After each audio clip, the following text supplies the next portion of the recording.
There's been a lot of profanity. There's been a lot of verbal fighting. So take a look over here. There's also a lot of sheriff's deputies. But as you can see what I'm standing in right now, it's probably about 6 inches deep. It's flowing. We're right across from the main parking lot here. While this cup may look like it's made out of plastic, it's actually made out of plants. I'm told that Manatee County has already given away about 200 of these sandbags. They'll be here again tomorrow. The storm may be past, but the waves continue to crash up against the seawall. Drones were extremely useful in the aftermath of Hurricane Irma. For example, they were flown across each and every one of our Suncoast bridges to make sure they were still structurally sound.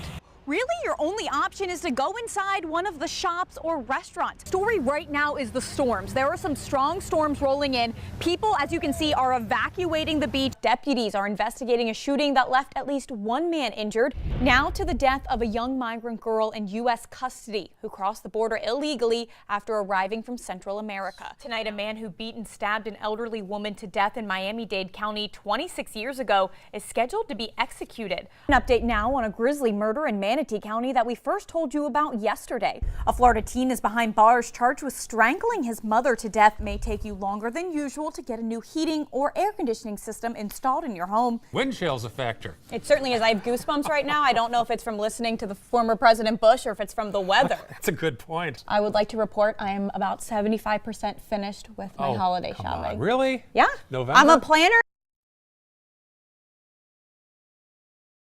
This was just such a shock. It started just like any other Monday morning would. Ty Ross took his two pride and joys, Jake and Holly, for a walk at the Palma Sola Marina. I had gone to Pilates classes on Monday morning like I normally do and had said goodbye to Ty. When Ty's wife Julie checked her phone after Pilates class, she found out her husband was dead. Ty suffered a heart attack while on his walk. I came out and there was a deputy. The EMS had already left by then, and there he was just laying in the street. As soon as she heard, Mary Hilliard rushed to the marina to be by her sister's side. It's a day I'll never forget. There was a sheet over him, but his feet and lower ankles, that part, were in the street. And as he laid there on the ground, his loyal companion stuck by his side. The deputy said they had not run off, that they were on either side of him. Immediately, they called Griffith Clyde Funeral Home, the owners close friends of the family. The funeral home was so busy that the owner himself, Ken Griffith, showed up to take Ty's body. It was a pretty sad sight when you turn the corner and you see an individual in a lounge chair with an umbrella over their husband that's draped half on the road. Neighbors had brought Julie a lounge chair while she waited and an umbrella to protect her beloved husband's body from the heat. And they took him away. And we were all just kind of dazed. The family couldn't believe that EMS would just leave Ty's body on the side of the road. I thought it was disrespectful. The funeral home had never seen anything like it.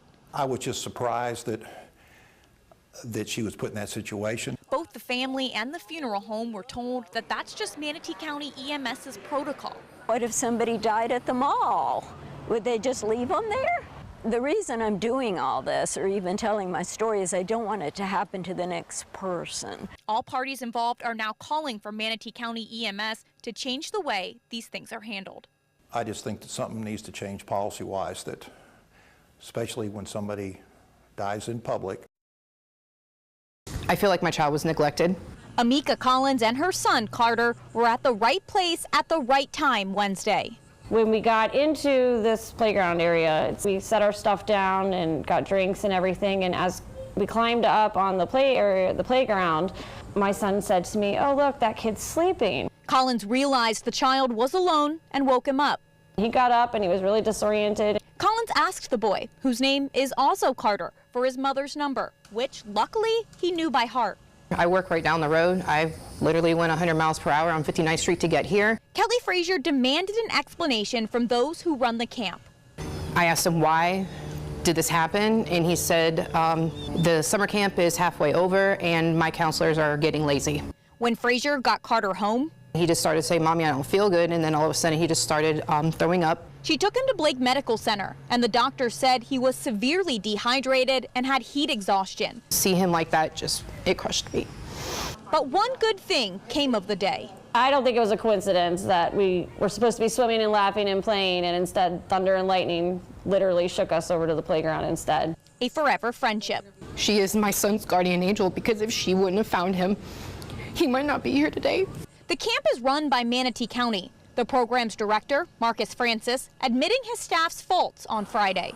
However, he wouldn't speak on camera, the county spokesman speaking on his behalf. A very rare, isolated incident, and I believe they've taken the corrective actions to make sure that it won't happen again. Spokesman Nick Azera says one of the teenage members of the staff miscounted the children before they went inside from the playground. Going forward, they're going to take a roll call. When they're leaving the playground and back when they get inside, they'll do a roll call to make sure each child by name is accounted for. Azera wouldn't speak to whether or not there will be disciplinary action. In a mock scenario, a 12-year-old child goes missing. The last seen wandering around the north side of the Benderson Park area. The sheriff's office launches the drone in search of a boy in a red shirt. Just gonna check under the bridge real quick. Flying the drone is a two-man operation. The pilot, Deputy Stephen Shull, and the spotter, Captain Kevin McKeela. When you're ready, you're clear to the south. Okay. While Deputy Shull focuses on the search, Captain McKeela directs him to avoid power lines and other hazards. That looks like it's our guy. If we can get a deputy over there to make contact. So we have a confirmed find. And the search is over. Okay, you're clear to return? Coming back. Search and rescue scenarios like this are the prime reason the department purchased the $40,000 drone. Before, we had a lot of manpower on the ground, and we also used the aircraft. But the sheriff's department's helicopter can't be launched in inclement weather. It's certainly not going to be a substitute for our Air 1 vehicle, our helicopter. What it will do is offer supplemental overwatch, if you will, during the inclement weather events. Right now, 3 deputies are trained to operate the new equipment, so they're always on call, ready to assist if the situation warrants.